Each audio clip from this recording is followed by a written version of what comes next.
오늘 우리에게 주나는 말씀 고린도전서 13장 1절에서 3절 말씀 제가 봉독해 올리겠습니다. 내가 사람의 방언과 천사의 말을 할지라도 사랑이 없으면 소리나는 구리와 울리는 꽹과리가 되고, 내가 예언하는 능력이 있어 모든 비밀과 모든 지식을 알고 또 산을 옮길 만한 모든 믿음이 있을지라도 사랑이 없으면 내가 아무것도 아니요, 내가 내게 있는 모든 것으로 구제하고 또 내 몸을 불사르게 내줄지라도 사랑이 없으면 내게 아무 유익이 없느니라. 아멘. 우리 하나님 말씀에 아멘으로 하답하겠습니다. 아멘. 요즘 새벽에 고린도전서를 강해하고 있는데, 얼마 전 13장을 나누면서 새벽에 못 오시는 분들과도 이 좋은 말씀을 나눌 수 있으면 얼마나 좋을까 싶은 마음에서 제 설교 노트를 좀 찾아보았습니다만, 지금부터 12년 전인 2013년도에 6회에 걸쳐 시리즈로 고린도전서 13장을 강의한 적이 있는 것을 찾았습니다. 설교하는 목사에게는 누구나 같은 고민이 있습니다. 과거에 본문으로 삼았던 말씀을 다시 들고 설 때에 내용이 겹치지 않아야 한다는, 예화조차 겹치지 않아야 한다는 그런 강박관념에 있습니다만은, 이번에는 제가 좀 용기를 내서 12년 전에 여러분과 함께 나눴던 말씀을 다시 좀 더 깊이 묵상하고 또 더 잘 다듬어서 6회에 걸쳐서 소위 말해서 리메이크 설교를 하려고 오래전부터 기도하며 준비했습니다. 오늘 그 첫 번째 시간으로 사랑, 이기심에서 이타심으로라는 제목으로 말씀을 준비했는데, 어젯밤에 잠자리에 들어서 설교를 묵상하다가 결국 사랑이라고 하는 것은 나를 버리는 지점에 있는 것이구나. 그래서 제목을 나를 버리는 사랑, 이렇게 바꾸고 싶은 마음도 있었습니다. 여러분, 인간이 가장 어려워하는 것이 뭘까요? 여러분이 가장 어려워하는 것이 뭘까요? 여러 가지로 답변할 수 있겠습니다만, 아마도 나를 버리는 것이 가장 어려운 이야기인 것 같아요. 어느 언어학자가 글을 보니까 인간이 가장 많이 그리고 쉽게 쓰고 가장 좋아하는 단어가 사랑이란 단어라고 합니다. 근데 여러분, 누군가 여러분에게 진정한 사랑이 무엇이냐고 물을 때에 어떤 답변을 할 수가 있을까요? 또 사랑할 줄 아세요? 라고 묻는다면 뭐라고 대답하시겠습니까? 사랑은 모든 사람을 변화시키는 힘이 있습니다. 사랑은 때로 사람을 숭고하게 만들고 아름답게 만들기도 합니다. 때론 자기 목숨도 희생하게 만들고 자신의 전 재산을 아낌없이 내어주기도 합니다. 그러나 사랑은 때로 우리 인생의 독이 되기도 합니다. 사랑 때문에 누구를 지독스럽게 원망하고 미워합니다. 사랑 때문에 사람이 한없이 비열해질 수도 있고 미치게 될 수도 있고 나가서 스스로 생을 마감하게 할 수도 있는 것이 사랑입니다. 여러분, 여러분이 가진 사랑은 과연 옳고 정당할까요? 그 사랑을 표현하는 방법 또한 항상 옳은 것일까요? 특별히 숭고할 정도로 헌신적인 사랑이라고 할 수 있는 자녀 사랑을 한번 여러분 돌아보시기 바랍니다. 내가 제대로 자녀를 사랑하고 있는 것이 맞을까? 다 너를 위한 것이야. 그런 기준으로 내 기준을 내 자녀들에게 강요하고 있는 것은 아닐까요? 조디 피콜트가 지은 쌍둥이 별이라는 제목의 소설이 My Sister's Keeper라고 하는 제목의 영화로 만들어졌습니다. 소설과 영화의 내용 가운데 결말은 조금 다르지만 영화를 중심으로 조금 길지만 말씀을 좀 드리려고 합니다. 영화는 12살짜리 안나라고 하는 꼬마가 유명한 변호사를 찾아와서 고소를 의뢰하는 것으로 시작됩니다. 변호사가 그 꼬마 아이에게 묻습니다. 넌 누구를 고소하고 싶니? 제 부모를 고소하고 싶습니다. 고소의 내용은 이렇습니다. 안나에게는 케이티라고 하는 언니가 있었습니다. 근데 언니는 어려서 백혈병에 걸렸고 의사의 권유로 부모는 케이티와 똑같은 유전자를 지닌 동생 안나를 낳았습니다. 안나는 태어나면서부터 백혈병에 걸린 언니 케이티를 위해서 제대혈, 탯줄 혈액이라고 합니다. 찾아보니까 제대혈을 주고 그리고 백혈구를 주고 줄기세포를 주고 골수까지 주는 위험한 수술과 이식을 지금까지 계속 반복해왔던 것입니다. 이것을 말로 표현하니까 와닿지 않습니다만 영화를 보면은 그 신생아, 그 어린아이에게 산소 마스크를 씌우고 그 신생아 어린아이에게서 백혈구를 뽑아내고 또 줄기세포를 뽑아내고 하는 그런 과정은 정말 눈물 나요. 그런데도 언니 케이티는 점점 나빠져서 이제는 신장 이식을 하지 않으면 죽는다고 합니다. 두 자매의 엄마는 변호사였습니다. 그렇지만 첫째 딸이 백혈병에 걸렸다는 사실을 안 이후에 자신의 그 전문직을 포기하고 딸 케이티만을 위해서 온전한 희생으로 딸 케이티를 사랑하는 그런 엄마였습니다. 딸이 머리카락이 다 빠졌습니다.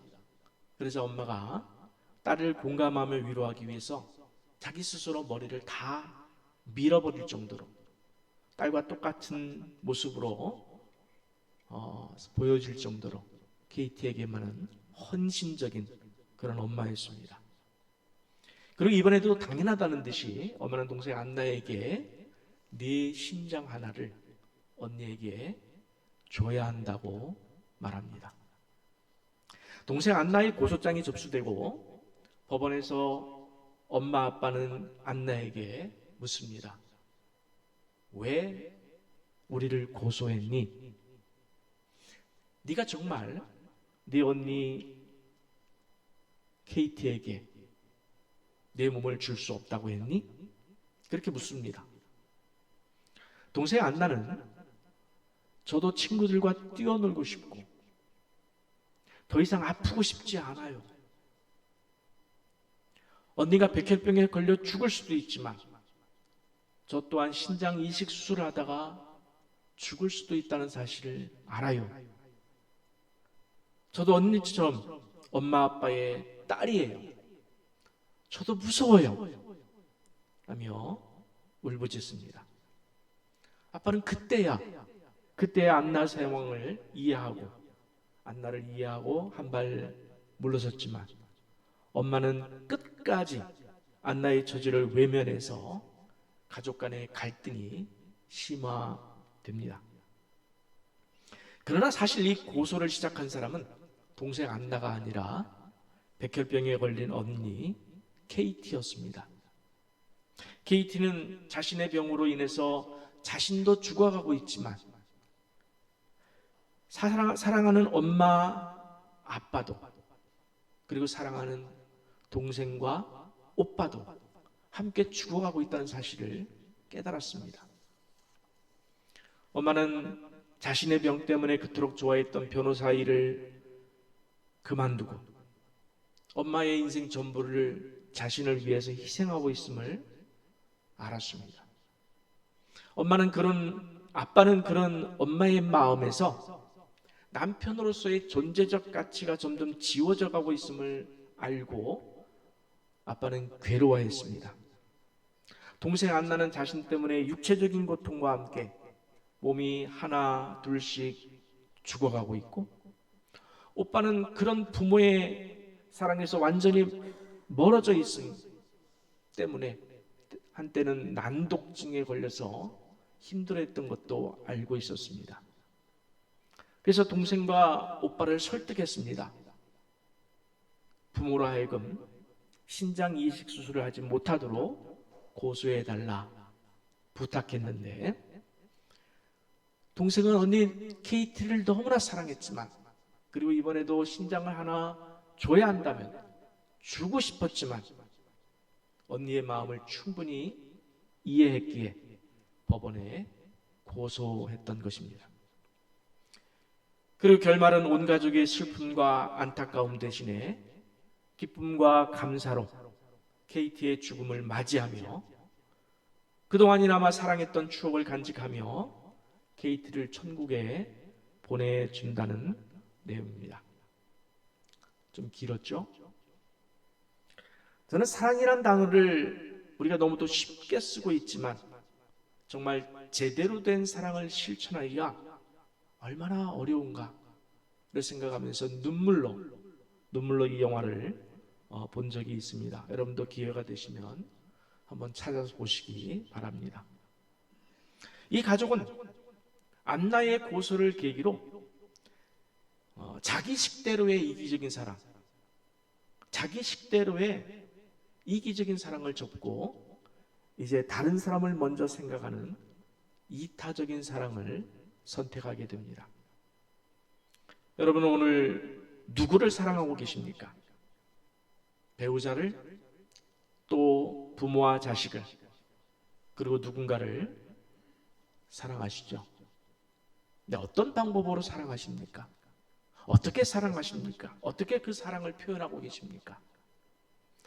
과연 여러분이 표현하고 있는 그 사랑이 온전한 사랑일까요? 다 너를 위한 것이야 라고 하는 이유로 결국 자신을 위한, 자기 만족을 위한 이기적인 사랑은 아닐까 하는 그런 생각을 가져봤습니다. 그리고 그 사랑의 방식이 과연 하나님이 원하시는 사랑의 방식일까? 이 지점까지 우리는 가야 할 줄 믿습니다.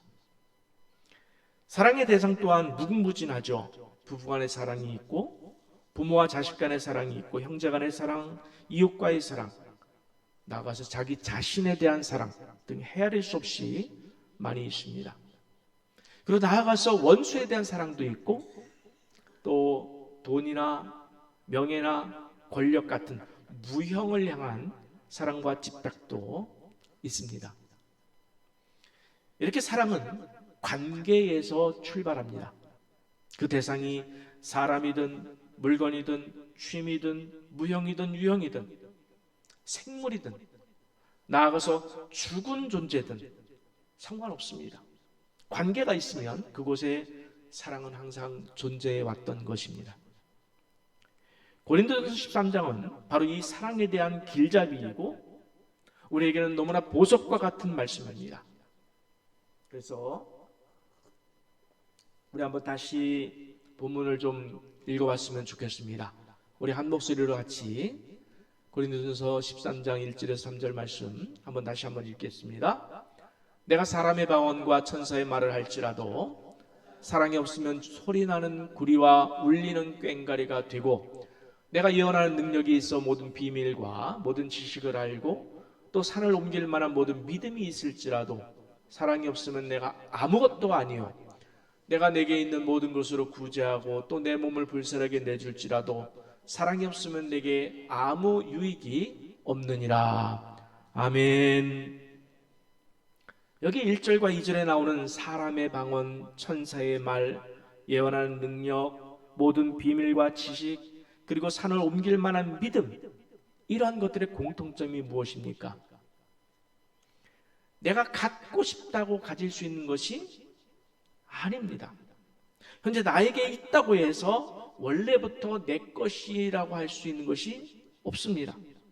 이 모든 것은 전적으로 하나님께 속한 것들입니다. 그리고 신령한 것들이고 하나하나가 엄청난 것들입니다. 여러분, 방언을 하시는 분들 방언을 원하신다고 받으셨습니까?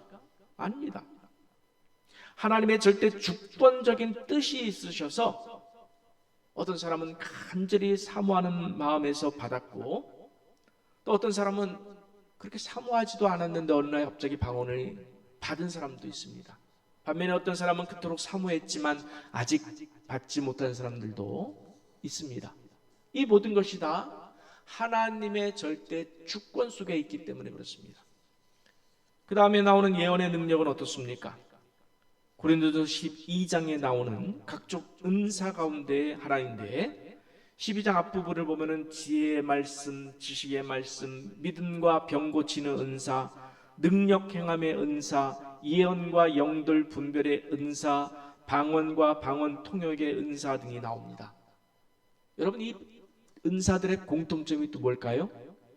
같은 성령께서 주셨다라는 사실입니다.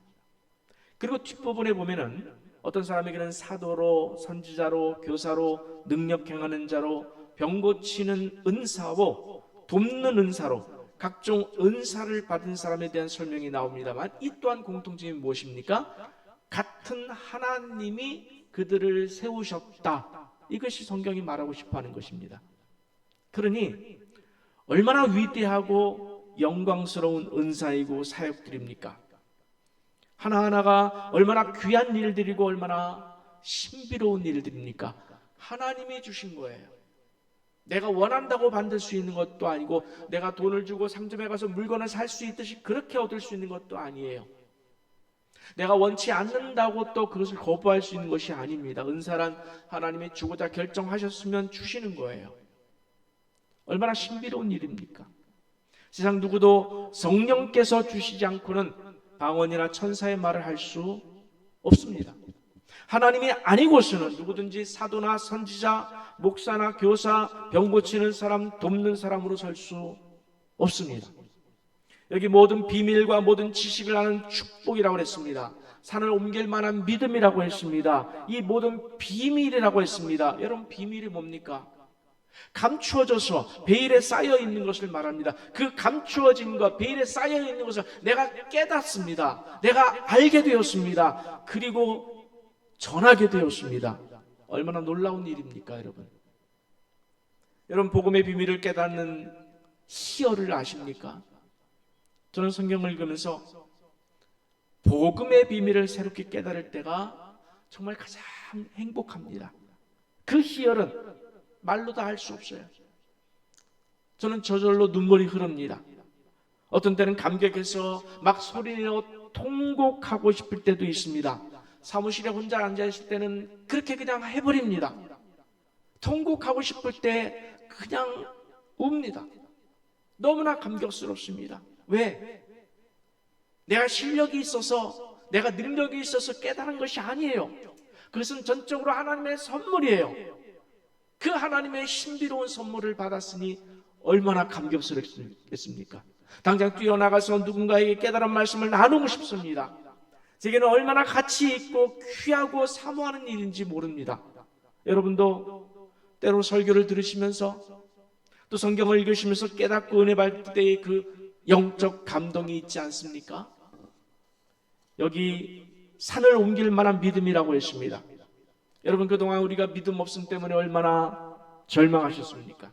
믿음이 없어서 사람들 앞에서 확고한 신앙을 고백하지 못했을 때, 믿음이 없어서 11조를 드리지 못했고, 믿음이 없어서 헌신하지 못했고, 믿음이 없어서 참고 견디지 못했고, 믿음이 없어서 하나님께 다 맡기지 못해서 늘 염려와 불안과 두려움 속에 살아 있었을 때, 그 믿음 없음에 대한 고통과 아픔이 있지 않습니까?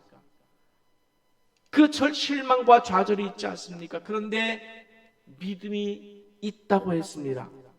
그것도 산을 옮길 만한 믿음이라고 했습니다. 얼마나 귀하고 감격스럽고 대단한 것인지 모릅니다. 두 번째로 3절에서 내가 내게 있는 모든 것으로 구제하고 또 내 몸을 불살하게 내준다고 그랬습니다.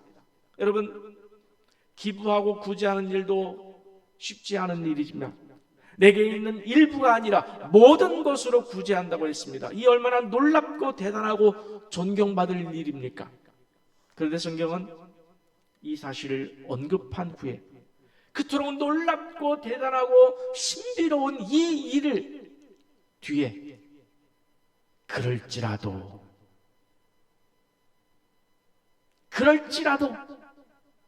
그럴지라도라고 한다는데 우리는 놀랄 수밖에 없습니다. 이 모든 것을 뒤집는 말씀이에요. 그럴지라도. 또한 남을 위해 내 몸을 불살하게 내주는 일이 얼마나 어려운 일입니까? 여러분, 작은 희생 앞에서, 남을 위해서 조그만 희생 앞에서도 주저해왔지 않습니까? 남을 위해서 돈 몇만 원 쓰는 것, 그것조차도 주저해왔지 않습니까? 그런데 내 몸을 불살하게 내어준다니요. 이게 어디 상상이나 되는 일입니까? 그런데 성경은 그 말씀 뒤에도 그럴지라도라며 이야기를 뒤집어 버립니다.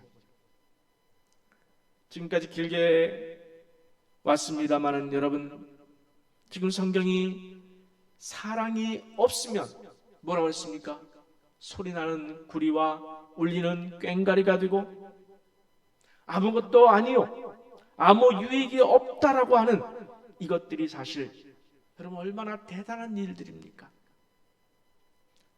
얼마나 대단한 일들입니까? 그런데 아무리 대단한 일이라 할지라도 사랑이 없으면 아무것도 아니라고 합니다. 누가요? 누가 평가하는 거죠? 누가 말씀하는 거죠? 하나님이 말씀하시는 거예요. 내가 너희에게 준 그 모든 은사, 내가 너희에게 선물로 준 모든 은사가 대단하고 굉장하고 비밀스러운 그런 엄청난 일임에도 불구하고 너희가 그 안에 사랑을 담지 못한다면 그것은 nothing, 아무것도 아니라는 거예요. 아무것도 아니에요. 여러분, 속된 말로 좀 미칠 노릇 아니겠습니까? 도대체 그 사랑은 어떤 것이기에 이토록 엄청난 은사까지도 뛰어넘는 것일까요? 우리는 사랑을 잘 알고 있다고 생각했지만, 그 사랑을 쉽게 말했지만, 과연 그 사랑이 하나님이 원하시는 그 사랑이었느냐는 문제예요. 여러분, 앞으로 사랑을 다양한 각도로 좀 살펴보겠습니다만은 하나님이 원하시는 사랑, 하나님이 원하시는 사랑은 내 식대로의 사랑. 잘 들어주세요. 사랑은 주는 자만의 몫이 아니라는 말씀을 지금 하고 있는 거예요. 사랑은 베푸는 자의 몫이 아니라는 말씀을 하는 거예요. 사랑은 받는 자의 몫이어야 하고 받는 자 중심의 사랑임을 잊어서는 안 된다는 말씀을 하고 있는 거예요. 그래서 사랑은 자기를 버릴 수 있어야 하고 자기를 내려놓을 수 있어야 그 사랑이 완성된다는 말씀을 드리고 있는 것입니다. 앞에서 말씀드렸습니다. 우리 인생 가운데 가장 어려운 것이 뭐가 있습니까? 여러분이 가장 어려운 것이 뭐가 있습니까?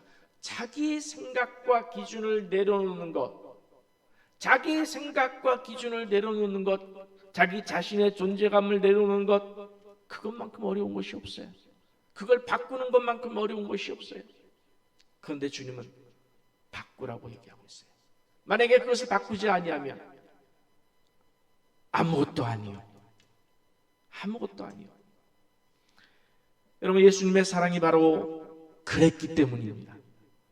예수님은 하늘의 하나님이셨습니다. 그런데 그곳에 그냥 계시면서 내가 너희를 사랑한다 라고 말씀하지 않으셨어요. 우리와 똑같은 자리까지 내려오셨습니다. 우리의 죄와 괴로움 안으로 들어오셨습니다. 그리고 죽으셨다는 건 자기를 버리셨다는 얘기예요. 자기를 내려놓으셨다는 얘기예요. 죽으심으로 하나님이 우리를 얼마나 사랑하시는지를 확증시켰다고 성경은 말하고 있습니다. 이기적인 사랑이 아니라 이타적인 사랑의 본을 보여주신 것이 바로 십자가 사랑입니다. 그 어떤 희생보다 자기를 내려놓은, 버리는 마음, 여기서부터 하나님이 우리에게 원하시는 사랑이 출발되고 있다는 사실에 오늘 여러분의 마음속에 깊이 간직하시기를 축원합니다. 여러분, 고린도전서 12장에서 그토록 엄청난 많은 은사가 있음에도 왜 더 큰 은사를 사모하라고 했을까요? 왜 사랑은 그 엄청난 은사보다 더 큰 은사가 될 수 있을까요? 사랑은 여러분, 우리가 사모하는 그 모든 은사를 완성시키는 덕목이기 때문에 그래요. 여러분이 바라고 하는, 때로는 방언하기를 원하고, 때로는 통역하기를 원하고, 때로는 가르치기를 원하는 그 모든 은사를 완성시키는 것이 바로 사랑이라는 거예요. 그렇다면 은사는 무엇일까요? 저는 은사를 한마디로 제가 정리하면 덕이라고 이렇게 표현하고 싶습니다. 정의하고 싶어요. 덕, 힐링, 치유. 은사의 최고의 목적은 내 만족이 아니라는 말씀을 드리는 거예요. 여러분, 우리가 많은 은사를 사모하고 또 은사를 받았습니다만 그것은 내 만족을 위해서 주신 것이 아니에요. 가만히 보세요. 다른 사람에게 베푸는 것을 통해서 이 은사를 사용하는 것에 중점적인 역할을 하고 있다는 것을 알 수 있습니다. 다른 사람들을 세워주기 위해서 은사를 주셨습니다. 다른 사람을 고쳐주기 위해서 은사를 주셨습니다. 다른 사람들을 위로해 주기 위해서 은사를 주셨습니다. 다른 사람들에게 평안케 하기 위해서 은사를 주셨습니다. 바로 덕을 세우라고 주신 거예요. 힐링. 그리고 인간에게 최고의 치유는 무엇이겠습니까? 여러분, 최고의 치유는 무엇이겠습니까? 바로 사랑입니다. 그래서 사랑입니다. 진정으로 우리가 행하는 그 어떤 커다란 사랑과 그 희생과 헌신조차도 내 방식대로의 사랑을 강요하는 마음이라면 그 사랑의 열매가 하늘의 상급이 될 수 없음을 깨닫고 이기적인 마음에서 이타적인 마음의 사랑으로, 어쩌면 가장 어려운 지점일 수도 있는 자기를 내려놓고 자기를 버릴 수 있는 그런 사랑의 지점까지 가서 하나님께서 원하시는 그 사랑의 삶을 살아내시는 여러분 모두가 되시기를 간절히 축원합니다.